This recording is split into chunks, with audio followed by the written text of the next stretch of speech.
Hai, Shalom. Ya, saya senang ketemu kamu di video ini dan channel ini. Apa kabar?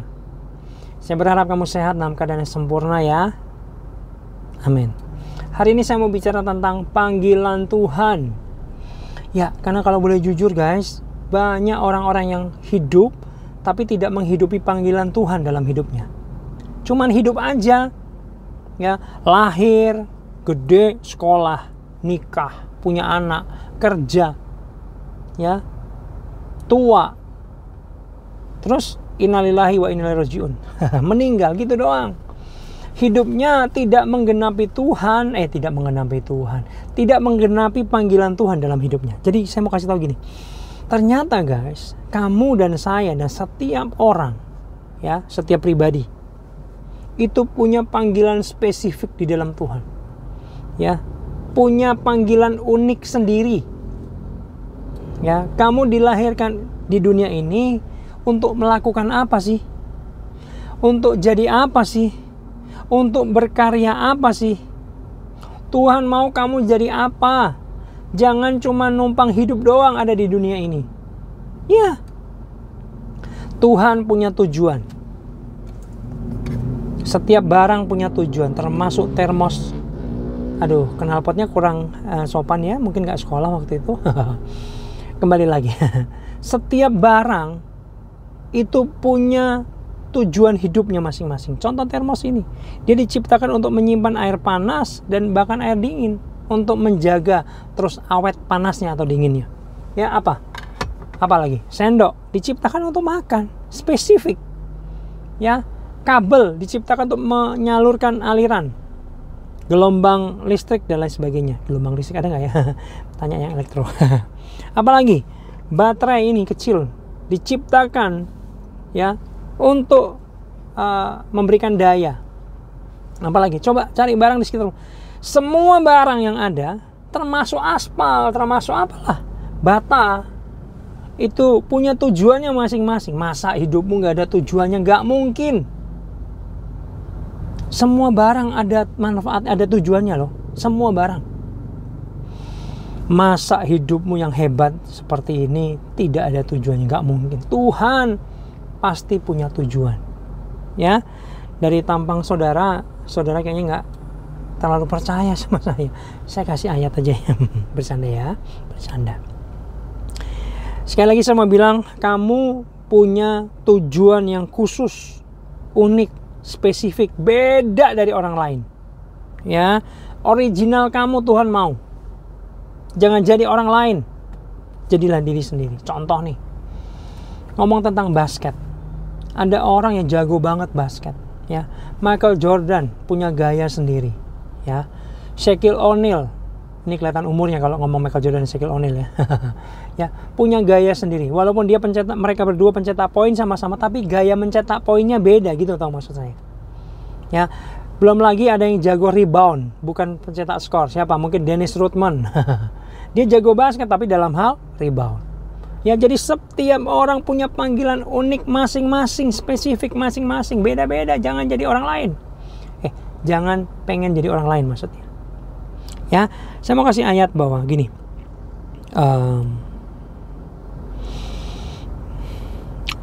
Efesus 2 ayat 10. Karena kita ini buatan Allah, diciptakan dalam Kristus Yesus. Perhatikan ini, untuk melakukan pekerjaan baik yang dipersiapkan Allah sebelumnya. Ia mau supaya kita hidup di dalamnya. Amin. Ya, amin. Jadi, kamu punya panggilan unik dan spesifik. Bahkan Rick Warren pernah bilang gini, Anda ada bukan karena kebetulan. Anda hidup karena Allah ingin menciptakan Anda dan mengharapkan Anda. Gak pernah kebetulan kamu ada di dunia ini. Tuhan punya rancangan, Tuhan punya tujuan, ya, yang dipersiapkan Allah dikatakan, yang udah dirancangkan Allah. Ia mau supaya kita hidup di dalamnya. Pertanyaan saya buat kamu, woi kamu, iya kamu. Apakah kamu sudah menghidupi panggilan Tuhan dalam hidupmu? Jangan sampai kamu nanti ketika tua, meninggal nanti, kamu sama sekali tidak menghidupi panggilan Tuhan dalam hidupmu. Oke, Yeremia 29 ayat 11. Sebab aku ini mengetahui rancangan-rancangan yang ada padaku mengenai kamu. Tuhan sudah merancangkan sesuatu. Demikian firman Tuhan, yaitu rancangan damai sejahtera dan bukan rancangan kecelakaan, untuk memberikan kepadamu hari depan yang penuh pengharapan. Ya. Nah, menurut penelitian, risetnya, setiap orang memiliki 500 sampai 700 keterampilan yang berbeda. Hei kamu yang bilang, saya nggak bisa apa-apa, saya nggak punya talenta apa-apa, saya nggak punya keahlian apa-apa. Woi, salah. Dikatakan 500 sampai 700 keahlian yang berbeda. Mungkin kamu hanya saja belum tahu apa keahlian kamu. Ya, kamu masih belum tahu. Tapi firman Tuhan juga katakan nih. Ya. Bentar. Keluaran 31 ayat 6. Juga aku telah menetapkan di sampingnya Aholiab bin Ahisamah dari suku Dan. Dalam hati setiap orang ahli telah kuberikan keahlian. Haruslah mereka membuat segala apa yang telah kuperintahkan kepadamu. Jadi setiap orang dikatakan di sini punya keahlian dari Tuhan, sudah menaruhnya, sudah ditaruh Tuhan di dalam hatimu, di dalam dirimu. Ada keahlian yang Tuhan sudah taruh, ya. Dan repotnya gini di Matius 25 ayat 14 sampai 15. Ini repotnya nih.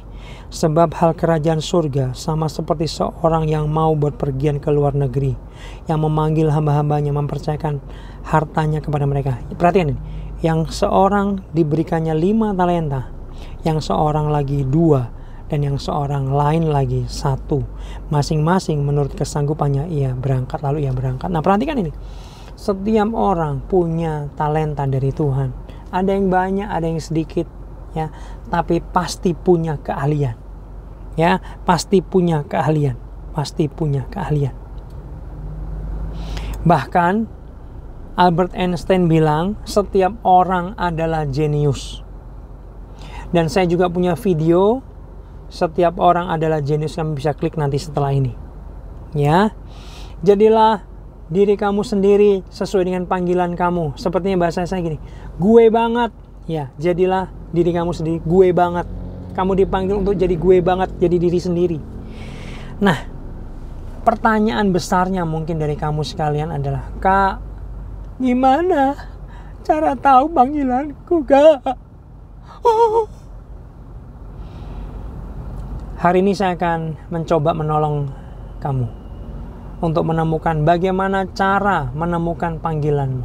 Amin. Mau? Mau nggak? Saya maaf ya, agak selengean saya. Maaf. Bercanda. Biar nggak boring, maksud saya gitu. Ya. Yang pertama. Kamu boleh catat ini. Cari tahu apa passion kamu. Apa yang bergelora. Ketika kamu melihat satu bidang, ya, kamu bergelora. Seperti ada yang bergerak di sini. Kamu bisa, wow, itu keren banget. Bidang itu kok keren banget. Dan kamu kayaknya pengen berlama-lama melihat itu. Melihat bidang itu. Kamu lihat aja udah senang ada yang bergerak di sini. Ini udah mulai malam guys, agak cepet saya. Lalu ketika kamu coba melakukannya bidang itu, kamu excited banget, kamu semangat banget, ada yang bergelora di sini. Passion kamu itu ilahi, itu dari Tuhan. Jangan abaikan itu. Ya. Tapi saya mau bilang gini, bedakan, ini yang kebanyakan salah. Passion dengan kesenangan. Ini beda, Bos. Ini beda banget. Kesenangan tuh gini. Kak, saya senangnya, passionnya kayaknya main game. Bukan, itu bukan passion, itu senang. Kak, passion saya berlibur, Kak. Bukan, itu senang. Kecuali kamu ada passion untuk alam. Ya mungkin beda lagi, itu bisa passion. Ya, Kak, passion saya adalah makan babi, Kak. Itu kesenangan, Bos. Tahu ya, bedanya kesenangan dengan passion. Ya, saya passionnya tidur, Kak. Bukan itu maksud saya. Passion itu bidang yang bergelora di sini. Lalu Ketika kamu melakukan itu, selain ada passion yang bergelora di sini, kamu seperti lupa waktu. Karena kamu sangat menikmatinya. Ya. Dan kamu pun, ini ciri-ciri, kamu pun gak dibayar pun, kamu dengan sukarela mau melakukan itu. Kamu menikmati itu, lu gak bayar gue, gak apa-apa, toh gue seneng. Nangkep ya? Lalu selanjutnya adalah kemampuan kamu di atas rata-rata kalau kamu melakukan itu. Contoh teman saya, anak rohani saya, itu dari kecil, dari SD SMP, dia udah tertarik dengan drum. Dia liatin terus. Dan anehnya ketika dia coba pertama kali main drum dalam hidupnya, langsung bisa. Langsung di atas rata-rata. Dan hari ini, sampai hari ini, dia menghidupi panggilannya. Dia pemain drum yang luar biasa. Dia mendapatkan biaya hidup atau uang dari sana. Dia jago banget. Karena dia terus melatih, les dan lain sebagainya, mengupgrade diri. Ya. Gitu ya kira-kira ya. Lalu ada konfirmasi dari orang lain. Contoh, kalau kamu jago masak, ya, orang-orang pada muji, bukan pasanganmu aja, bukan pacarmu aja, bukan orang tuamu yang mungkin nyemangatin kamu padahal nggak enak, dia bilang lumayan enak kok, padahal nggak. Tapi orang netral, tetangga kamu mungkin kamu icipin, wih enak ya, terus akhirnya dia mau pesen, mau beli, nah itu bisa tuh. Tapi kalau enaknya cuma ngomong basa-basi, jangan termakan ya. Kamu harus netral. Oh, dia kayaknya nggak suka. Harus berani tegas. Ya agak sakit sih, tapi itu nggak palsu. Mau yang palsu ataunya nggak? Gitu ya. Lalu ketika kamu ada waktu, ketika kamu ada uang, kamu pengen melakukan itu. Secara alamiah, kamu pengen lakukan itu. Kamu menikmati, kamu bahagia, kamu enjoy di sana. Ya, lalu ini juga berkaitan dengan idola kamu. Idola kamu itu dekat dengan passion kamu. Ya, semoga ini bisa menolong kamu menemukan apa passion kamu. Saran saya, cari bidang ini, coba. Saya dulu menemukan passion saya juga susah, termasuk orang yang terlambat. Ya, saya bingung dulu mau jadi apa sih saya, Tuhan, mau jadi apa saya ini, saya nggak ngerti. Orang tua saya, mami saya bilang, Jim, kamu mau jadi apa sih, Jim? Nah, itu, Mam. Saya juga bingung mau jadi apa. Ya, tapi ketika saya berdoa, saya minta Tuhan tolong, akhirnya saya menemukannya sebenarnya di kelompok sel. Ya, waktu itu saya ikut pertama kali kelompok sel, ingat banget. Itu hanya orang 5, 6, 7 orang, nggak banyak. Ya, apaan nih kelompok sel katanya? Apaan sih? Tapi di sana saya disambut dengan luar biasa. Mereka menerima saya apa adanya. Dan lalu saya, Jim, selamat datang. Kamu belajar pelayanan ya? Pelayanan apa, Kak? Aku nggak bisa apa-apa. Main musik? Nggak bisa. Nyanyi? Apalagi, Kak? Apa deh? Ngomong aja. Bisa ngomong kan? Nggak bisa sih, bisa. Maksudnya kamu coba bersaksi ya. Aduh, bersaksi opo? Dia bilang gini, pembina saya. Masa selama kamu hidup berpuluh tahun, berbelasan tahun, kamu gak bisa menceritakan satu aja minimal kesaksian dari Tuhan yang kasihnya buat kamu deh. Oh gitu ya, Kak. Ya udah saya coba deh. Saya takut banget, persiapan banget, tulis bolak-balik, ngomong di depan kaca. Waduh, takutnya, groginya, dan hari H saya bersaksi.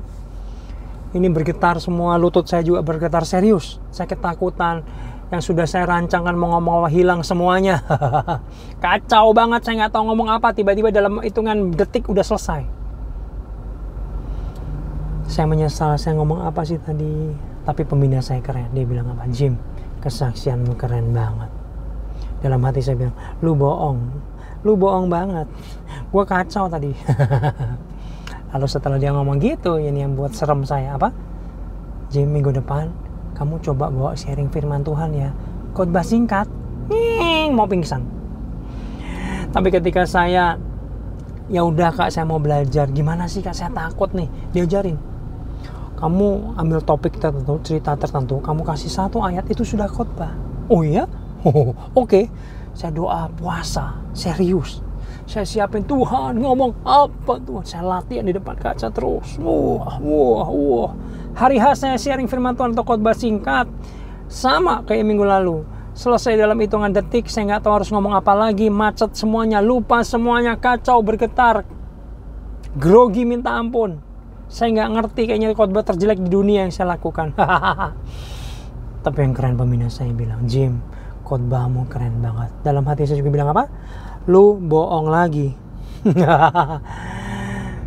Tetapi itulah pembina saya, terus mendorong saya untuk maju.